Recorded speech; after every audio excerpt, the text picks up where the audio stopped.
Mets hosting the Rays, and the Mets are minus 125 on the money line. The Rays are plus 105. The over under, 8.5 runs. The Mets laying a run and a half on the run line are plus 165, meaning if you bet them that way, they have to win by two. And the Rays getting a run and a half on the run line are minus 200, meaning if you bet them that way and they win this game outright, you win. They lose by one, you win. And obviously, when they're one of the better teams in baseball, or, you know, anytime they're getting runs as an underdog, it's going to be high. Now, neither one of these pitchers pitched against the opposing team last year. Senga was not in the MLB last year, and Fleming didn't pitch against them. Fleming started one game this season. The Rays were 1-0 in that game. He went 3 innings and struck out two batters. It seems like the Rays are doing a lot of these little bullpen type of games, and ironically enough, it's working for them.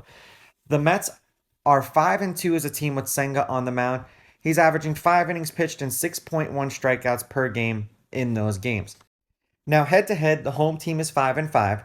The Rays are 8-2 against the Mets in their last 10. The Rays are on a 5-game winning streak against the Mets.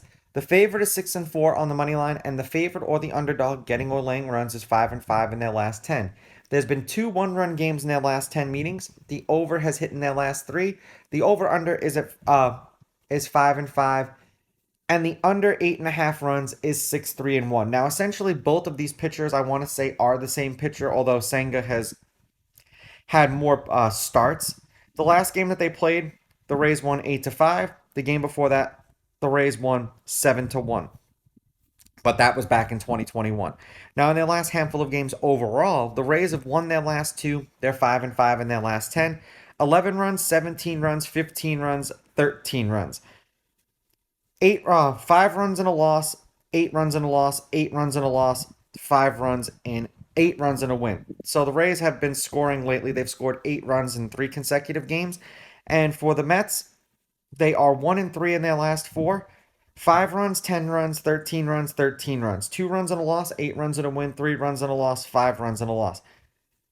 I honestly believe that the the Rays are going to beat the Mets in this one. If they beat Verlander, and I'm not trying to be sarcastic, I understand that he's coming off of surgery, so maybe it's not a fair comparison that Senga's healthy.